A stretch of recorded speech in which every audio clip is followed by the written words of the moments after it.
Avant d'ouvrir la Bible, je voudrais vous donner un petit témoignage parce que cette semaine, j'ai vécu un petit quelque chose qui m'a un petit peu interpellé d'ailleurs au niveau du salut des âmes, de l'évangélisation. Tous les mercredis après-midi, je vais chercher mes petits-enfants à l'école de musique. Et donc on attend dans la cour de l'école de musique à Dieppe que les enfants descendent pour partir.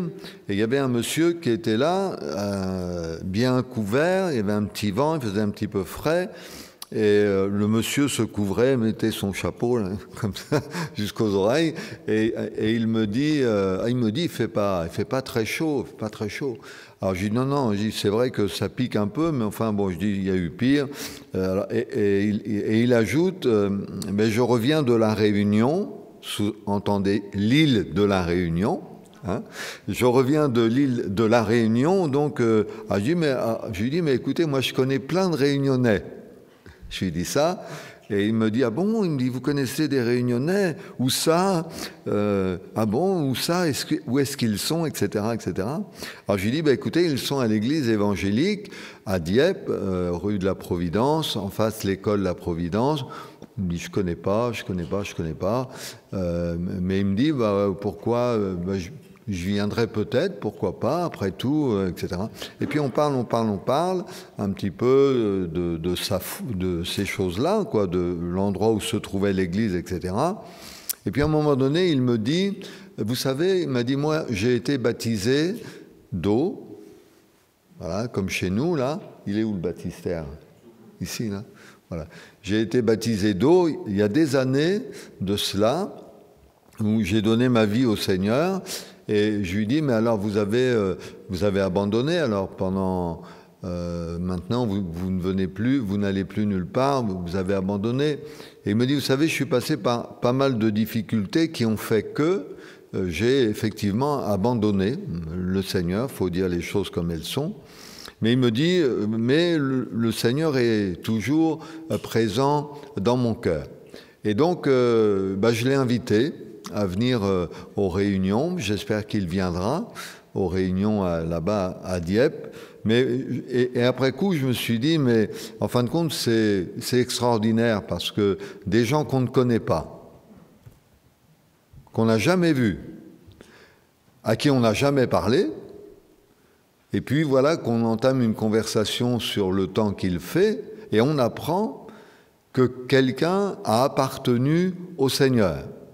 Et en fin de compte, après, j'ai réfléchi et je me suis dit, mais l'essentiel, c'est que les gens se tournent vers Dieu et soient sauvés. C'est ça l'essentiel. C'est ça l'essentiel. Et donc, moi, j'étais content, après. Et dans la voiture, ma petite fille, elle me dit, papy, oui, elle m'appelle papy, donc ça met un coup de vieux quand il vous appelle comme ça. Elle me dit, papy, c'était qui le monsieur? Donc, je lui explique qui était le monsieur, et donc ma petite fille me dit, moi aussi, tu sais, à l'école, je rends témoignage à mes camarades.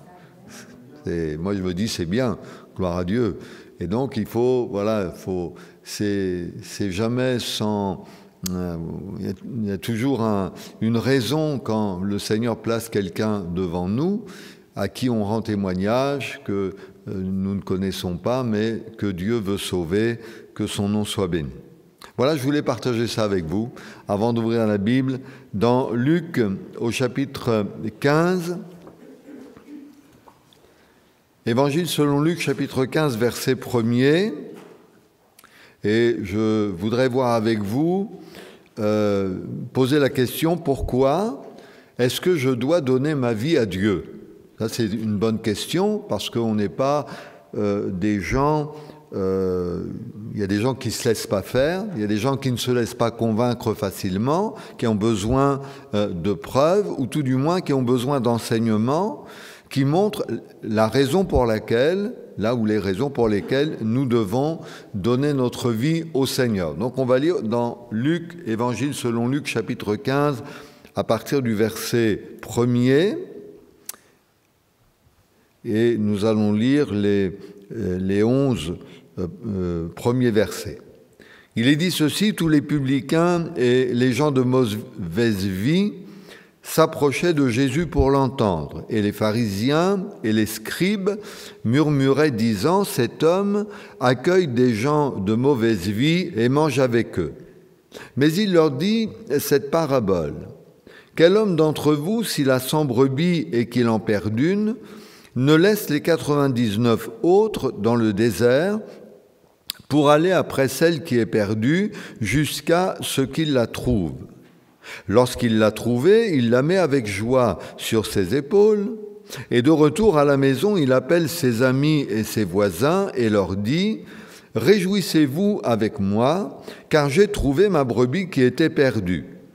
De même, je vous le dis, il y aura plus de joie dans le ciel pour un seul pécheur qui se repent que pour 99 justes qui n'ont pas besoin de repentance. Ou quelle femme, si elle a 10 drachmes et qu'elle en perd une, n'allume une lampe, ne balaie la maison et ne cherche avec soin jusqu'à ce qu'elle la trouve. Lorsqu'elle l'a trouvée, elle appelle ses amis et ses voisines et dit: réjouissez-vous avec moi, car j'ai trouvé la drachme que j'avais perdue. De même, je vous le dis, il y a de la joie devant les anges de Dieu pour un seul pécheur qui se repent. Amen. On aurait pu lire, on ne va pas le faire, mais on aurait pu lire le troisième enseignement de Jésus concernant le fils prodigue. Vous pourrez le faire à la maison si vous le voulez bien. De ce fils qui part, j'ai quand même relaté l'histoire, de ce fils qui part de la maison, qui vit un petit peu n'importe comment, et qui à un moment donné se trouve dans le besoin. Et la Bible dit qu'il va rentrer en lui-même, c'est-à-dire qu'il va réfléchir, et il va dire ceci: combien de mercenaires chez mon père ont du pain en abondance, et moi ici je meurs de faim. Donc voyez-vous, il n'a pas vraiment eu besoin de quelqu'un pour lui dire que ça allait pas trop, mais il a pris conscience, lui tout seul, dans sa misère, il a pris conscience que ça n'allait pas trop, et il dit: voici ce que je ferai, je me lèverai, j'irai vers mon père et je lui dirai: mon père, j'ai péché contre le ciel et contre toi, je ne suis plus digne d'être appelé ton fils, traite-moi comme l'un de tes mercenaires. Et la parabole nous dit que plutôt que de trouver quelqu'un qui va l'accuser ou qui va le rejeter, le fils va trouver un père compatissant et un père qui va le réhabiliter dans la maison et qui va lui permettre de retrouver sa place de fils au sein de la maison. Et cette parabole, donc celle que je suis en train d'expliquer, se termine sensiblement de la même manière que les deux précédentes, lorsque le père dit: il fallait bien s'égayer et se réjouir, parce que ton frère que voici était mort, et qu'il est revenu à la vie, parce qu'il était perdu, et qu'il est retrouvé. Que le nom du Seigneur soit béni. Donc, dans les trois paraboles, dans les trois enseignements que nous donne le Seigneur, nous retrouvons des points communs. Et donc, je rappelle la question que j'ai posée dès le début: pourquoi est-ce que je dois être sauvé? Et peut-être faut-il ajouter: comment est-ce que je peux être sauvé? Je ne sais pas si vous vous souvenez de ce que j'ai dit la semaine passée, quand nous avons parlé de Zachée, qu'il s'agissait d'un individu. C'est-à-dire qu'aujourd'hui, on voit beaucoup les foules. Et souvent, tous, on prend soin des foules, on prend les gens par groupe, quelquefois, on essaie de régler les problèmes de la société, mais il faut savoir que les problèmes de la société commencent toujours par quelqu'un. Et donc, c'est pourquoi la Bible individualise l'enseignement, ses enseignements. La semaine dernière, c'était Zachée, un être humain. Et aujourd'hui, dans cette parabole que nous avons lue, il s'agit d'une brebis, une seule, une drachme, une seule, et un fils qui s'égare, un seul. Tout ça pour vous dire que nous devons nous sentir concernés individuellement. L'évangile, ce n'est pas seulement pour les autres, ce n'est pas seulement bon pour les autres. Un jour, une dame va voir le pasteur de son église et elle dit à son pasteur, « Monsieur le pasteur, est-ce que vous pourriez prier pour mon mari ?» Alors le pasteur lui dit, « Mais pourquoi ?» Ben, il dit, « Parce qu'à la maison, il est impossible à vivre. » Et comme le pasteur connaissait bien la dame, il dit, « Écoutez, je vais prier pour votre mari, mais je vais commencer par vous. » Parce que une fois que le Seigneur aura réglé le problème chez vous, ben, ça ira mieux avec votre mari. C'est toujours la faute de l'autre. C'est toujours l'autre qui a besoin de changer, c'est toujours l'autre qui est le pécheur. Et dans la parabole que nous avons lue ensemble, on a reproché à Jésus de manger avec les publicains et les gens de mauvaise vie. Et ça, c'était les gens religieux de l'époque qui ont reproché à Jésus de manger avec les gens de mauvaise vie parce que les pharisiens pensaient qu'il n'y avait que les gens de mauvaise vie qui avaient besoin de changer. Mais on sait, avec la Bible, que, après tout, l'évangile, c'est fait pour les gens de mauvaise vie, c'est fait pour les gens qui n'ont rien à revendiquer, pour les gens qui se sentent pécheurs et perdus, c'est pour eux qu'est l'évangile. C'est pas pour les gens honnêtes qui n'ont rien à se reprocher, qui sont impeccables jusqu'au bout des ongles. Non, pas du tout. L'évangile, c'est pour ceux et celles qui sont perdus. Donc, retenez ceci, une brebis, une drachme et un fils. Et il y a dans ces trois exemples un point commun, c'est celui de la perdition. Je ne sais pas si ça vous est déjà arrivé de vous perdre. Je pense que peut-être que oui, peut-être que non. De ne pas retrouver votre chemin. Il n'y a pas si longtemps que cela, vous en avez entendu parler certainement, mon frère et ma belle-sœur sont allés faire un voyage en Corse et ils sont descendus à une cascade et en remontant de la cascade, il y avait deux chemins. Et ils se sont dit, « Ah, on est descendu par là !» Et ils ont quand même eu un doute, ils disent, « On est descendu par là ou on est descendu par là ?»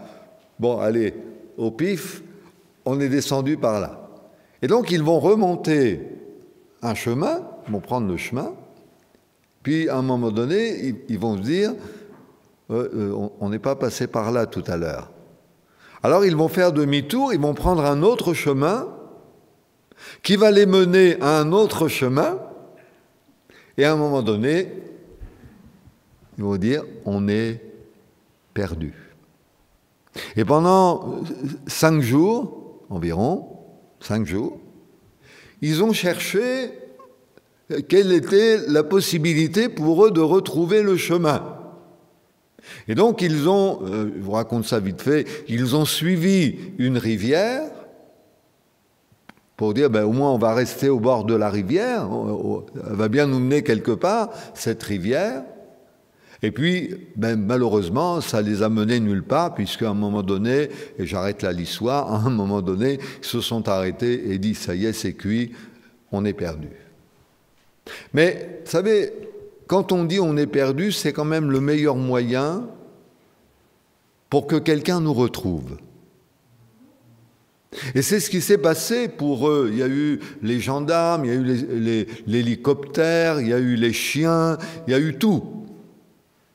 Et à un moment donné, les gendarmes ont dit, il y avait les chasseurs et les gendarmes, et les chasseurs ont dit, eh bien, on va aller dans tel coin parce que peut-être qu'ils sont dans ce coin-là. Et les gendarmes ont dit, mais non, personne n'y va jamais dans ce coin-là, donc nous, on n'y va pas parce que vraiment, personne ne va là. Et les chasseurs ont dit, mais si vous ne voulez pas y aller, vous n'y allez pas, mais nous on y va. Et les chasseurs sont allés à l'endroit où normalement personne ne pouvait se perdre. Et quand les chasseurs vont arriver à cet endroit-là, eh bien, ils vont entendre mon frère et ma belle-sœur, qui avaient entendu les chasseurs, et qui, parce qu'ils étaient perdus, ont dit « On est là, au secours !» S'ils n'avaient pas été perdus, jamais ils n'auraient dit « On est là !» Jamais ils n'auraient manifesté le désir d'être sauvés. Ne peuvent manifester le désir d'être sauvés que ceux et celles qui sont perdus. Les autres, non. Et donc ils vont dire, on est là, on est perdus. Et les chasseurs ont très justement répondu, rassurez-vous, nous sommes là, nous sommes venus vous sauver. Vous vous rendez compte que c'est la même chose que le Seigneur nous dit cet après-midi, non pas à des gens qui disent « je n'ai pas besoin d'être sauvé », mais à des gens qui disent « oui, je suis perdu, je cherche mon chemin, je cherche ma voie. Est-ce que je dois m'approcher de Dieu? Est-ce que je dois croire en Jésus-Christ? Est-ce que c'est le bon chemin ?» Et Jésus dit « je suis le chemin, la vérité et la vie, nul ne vient au Père que par moi. » Vous savez, Jésus ne va pas avec le dos de la cuillère. Il ne dit pas « ma brebis qui était presque perdue ». Mais il dit « ma brebis qui était perdue ». La femme ne dit pas la drachme qui était presque perdue, mais la drachme qui était perdue. Et voyez-vous, c'est tellement important de considérer que soit on est sauvé, soit on est perdu. Un jour, j'ai visité un monsieur de 94 ans dont la dame était au Seigneur et le monsieur n'y était pas, n'était pas au Seigneur. Il n'avait jamais voulu donner sa vie au Seigneur. Et plusieurs pasteurs se sont succédés dans cette maison, dans les visites, dont la dame faisait partie d'une assemblée dont j'ai été le pasteur pendant quelques années. Et la dame nous disait toujours à Monsieur Rosé, « Ah, j'aimerais bien que mon mari se tourne vers le Seigneur. » Et elle a dit la même chose aux autres pasteurs. « J'aimerais bien que mon mari se tourne vers le Seigneur. » Et on disait à cette brave dame, à cette brave sœur, on lui disait « Mais on prie pour votre mari pour qu'il se tourne vers le Seigneur. » Et donc, on allait visiter la sœur et on avait le monsieur qui était là. Et on disait au monsieur « Mais Monsieur Piquenot, il s'appelait Monsieur Piquenot, Monsieur Piquenot, ce serait bien maintenant de donner votre vie au Seigneur. Ce serait bien de vous approcher de Dieu, de faire la paix avec Dieu. » Vous savez ce qu'il nous répondait? À tous les pasteurs, il a dit la même chose. Il a dit, vous savez, Monsieur Rosé, moi, j'ai jamais fait de mal à personne. J'ai toujours essayé de mener une vie droite. Il dit donc, moi j'ai toujours, après c'était vrai ou c'était pas vrai, mais j'ai toujours fait le maximum pour aider les autres, pour encourager les autres. Autrement dit, j'ai pas besoin d'être sauvé. C'est ça que ça voulait dire. Et quand quelqu'un ne veut pas être sauvé, vous pouvez taper des pieds, taper des mains, vous pouvez faire ce que vous voulez. Si la personne ne veut pas être sauvée, mais vous ne pouvez rien faire, si ce n'est prier pour elle. Et donc, malheureusement, ce monsieur n'a jamais donné sa vie au Seigneur. Et pourtant, il a eu l'occasion maintes et maintes fois d'entendre le message de l'Évangile. Il n'est jamais venu aux réunions. Mais nous sommes toujours allés vers lui pour lui dire « Monsieur Piquenot, ce serait bien que maintenant vous preniez la décision de vous donner au Seigneur. Veux-tu être sauvé ?» Si on avait posé la question à la brebis perdue et qu'elle ait pu répondre, si on lui avait dit « Est-ce que tu veux être sauvé ?» Elle aurait répondu quoi? Elle aurait bêlé, vous me direz. Mais si elle avait pu s'exprimer, elle aurait répondu quoi? Parce qu'il faut bien une réponse. Bof, on verra bien. Bof, c'est pas bof, bof. Il faut une réponse.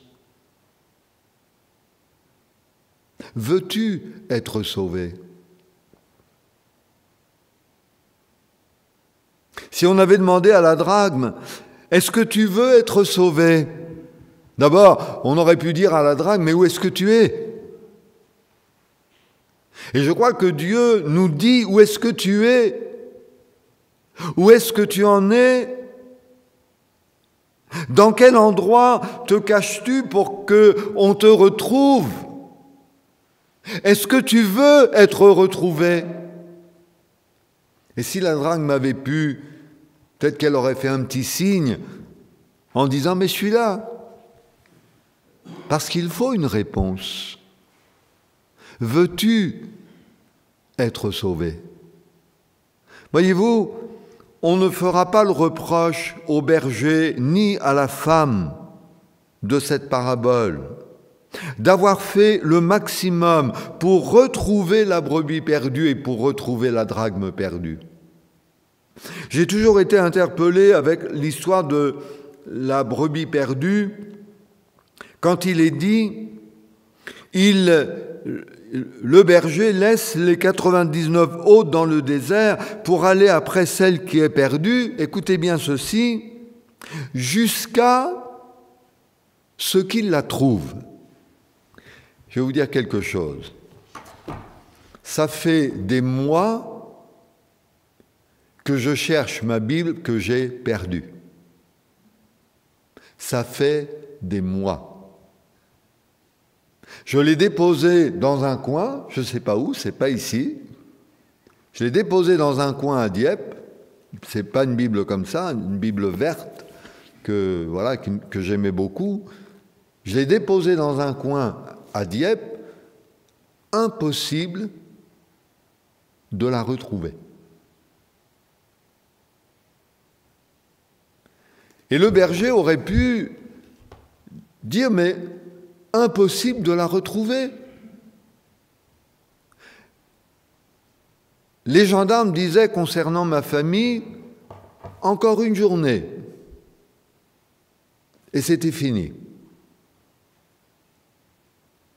Une journée et ils n'allaient pas plus loin. S'ils ne les avaient pas retrouvés à l'endroit où personne ne va, mais ils sont quand même allés, les gendarmes ont dit c'était terminé.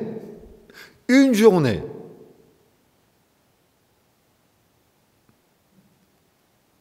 Faut pas longtemps pour se perdre. Faut pas longtemps non plus pour permettre à Dieu de nous retrouver. Il la cherche jusqu'à ce qu'il la trouve. Je ne sais pas quels sont vraiment les moyens que le berger va employer. Je ne sais pas le temps qu'il va y passer, mais je sais que la brebis est assez importante pour lui pour qu'il la cherche jusqu'à ce qu'il la trouve. Et ce qui est vrai dans ce domaine-là, avec le texte que nous venons de lire, est vrai pour chacun d'entre nous. Ce n'est pas nous qui avons cherché Dieu, mais c'est Dieu qui nous a cherchés. Moi, je me souviens, quand j'étais gamin, j'ai fait le catéchisme. J'ai eu plusieurs fois une Bible et un missel entre les mains, auxquels je n'ai jamais rien compris. jusqu'au jour où, à l'âge de 25 ans, j'entends pour la première fois l'Évangile, et là, je commence à comprendre ce qui est écrit dans la Bible. Ce n'est pas nous qui avons cherché Dieu, c'est toujours Dieu qui nous cherche. Et j'aimerais vous dire, mes frères et sœurs et amis, après vous ferez ce que vous voulez. Parce qu'on n'est pas là pour vous dire, on n'est pas là pour dire, il faut que ce soit comme ça, c'est comme ça. Vous savez, on tape du poing sur la table, et puis on dit, ici c'est moi qui commande. Mais non, ça ne marche pas comme ça. Aujourd'hui, si vous entendez sa voix, n'endurcissez pas votre cœur. Si vous avez le sentiment que Dieu vous cherche, si, comme la brebis, vous entendez la voix du berger, parce que je suis sûr qu'à un moment donné, le berger a appelé la brebis par son nom. Il paraît que les bergers sont capables de différencier chacune des brebis et de reconnaître brebis un tel, brebis un tel, brebis un tel. Et la brebis a peut-être entendu la voix du berger l'appeler alors qu'elle était perdue. Et dans une réunion comme celle-ci, eh bien, je suis sûr que nous entendons non pas seulement la voix du prédicateur, ni la voix de celui qui fait chanter, mais nous entendons la voix du Dieu vivante et vrai. Il la cherche jusqu'à ce qu'il la trouve. C'est-à-dire qu'à un moment donné, la brebis va se laisser attraper par le berger, elle va accepter d'être attrapée par le berger, peut-être un petit peu en se débattant, je ne sais pas, mais il va la prendre entre ses bras, il va la mettre sur ses épaules et il va la ramener à la maison. Et là où Dieu voudrait vous amener, ce n'est pas à la maison, mais là où Dieu voudrait vous amener, c'est à la foi en Jésus-Christ, le Sauveur du monde. Jésus lui-même a dit, « Je suis le bon berger. Le bon berger donne sa vie pour ses brebis. » Vous avez compris qu'avec Jésus, nous avons plus qu'un berger, nous avons le bon berger des brebis. Si aujourd'hui vous entendez sa voix, n'endurcissez pas votre cœur. Je reviens avec mon frère et je termine par là. Quand ils ont été retrouvés, nous étions à la maison avec les enfants de mon frère et chacun y allait un petit peu de ses arguments en disant peut-être qu'il faudrait faire ceci pour les retrouver, peut-être qu'il faudrait faire cela. Il y en avait qui pleuraient au bout de la table en disant on ne va jamais les retrouver. Et on essayait avec ma femme de consoler un peu tout le monde et d'encourager un peu les enfants en disant mais ne vous inquiétez pas, on va retrouver vos parents. Et puis à un moment donné, le téléphone sonne et le gendarme, le capitaine qui était au bout du fil, dit à un des enfants qui avait décroché « C'est bon, on a retrouvé vos parents. » Vous voyez le contexte ? Alors que tout le monde était dans l'inquiétude, qu'il régnait une atmosphère de tristesse, de peine, une bonne nouvelle va tout changer. Une bonne nouvelle va tout changer. Nous avons retrouvé vos parents. Et donc le garçon est venu vers nous, il est venu vers sa famille, vers ses frères et sœurs, et il a dit, on a retrouvé les parents. Vous imaginez la joie dans la maison ?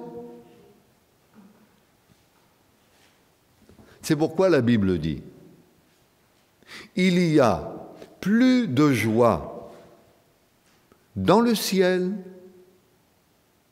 pour un seul pécheur qui se repent que pour 99 justes qui n'ont pas besoin de repentance.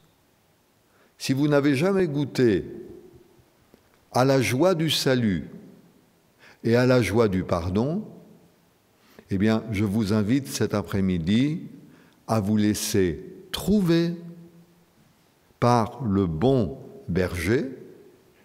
Et je reviens à cette question initiale tellement importante, à laquelle seul chacun d'entre nous peut donner la réponse. Veux-tu être sauvé? Veux-tu que le Seigneur pardonne tes péchés? Veux-tu commencer une vie nouvelle? Veux-tu trouver le chemin, le bon chemin sur lequel tu ne vas pas t'égarer si aujourd'hui vous entendez sa voix? N'endurcissez pas votre cœur, mais laissez le Seigneur vous toucher, vous amener à la repentance et à la foi. Ce que le Seigneur a fait pour nous, il veut le faire aussi pour vous. Que son nom soit béni. Amen. On prie ensemble si vous le voulez bien. Alléluia. Gloire à Dieu. Seigneur, merci pour ta parole, pour ces enseignements que tu nous laisses, pour ces vérités qui sont là, Seigneur, et que nous avons besoin d'entendre, et voulons vraiment te prier pour les personnes qui ne t'appartiennent pas encore, que ce soit ici ou à l'extérieur, toutes celles à qui nous avons rendu témoignage, toutes celles qui ont entendu parler de toi, autant de brebis perdues qui ont besoin d'être retrouvées, autant de pièces de monnaie, de drachmes, et qui sont perdus et qui ont besoin d'être retrouvés. Merci pour ce que tu as fait pour nous. Merci Seigneur d'être venu afin de nous sauver. Tu nous as cherchés et tu nous as attirés à toi. Nous prions pour que tu attires encore à toi dans ces temps dans lesquels nous vivons. Croyons que tu es toujours à la recherche d'hommes et de femmes qui ne te connaissent pas et qui ont besoin de s'approcher de toi et de t'accepter comme leur sauveur personnel. Nous prions vraiment pour cela, Seigneur. Merci de faire ton œuvre dans les cœurs. Merci de faire ton œuvre dans les consciences. Nous croyons à l'action du Saint-Esprit. Nous croyons, Seigneur, que tu agis maintenant par ton bon esprit, par ta parole, et que tu te révèles au cœur de plusieurs comme le Dieu qui aime, comme le Dieu qui pardonne, comme le Dieu qui renouvelle, comme le Dieu qui donne une vie nouvelle. À toi soit la gloire pour les choses que tu vas faire, Seigneur. Nous te remercions par avance et notre prière, c'est que tu sauves encore aujourd'hui pour ta gloire, notre Dieu. Et dans le nom de Jésus, bénis nos amis au milieu de nous, Seigneur. Nous prions pour leur salut, prions pour qu'ils s'approchent de toi dans la foi, simplement. Seigneur, nous prions pour que tu agisses dans les cœurs et les consciences au nom de Jésus-Christ, notre Sauveur. Nous te le demandons pour ta seule gloire. Amen. Amen.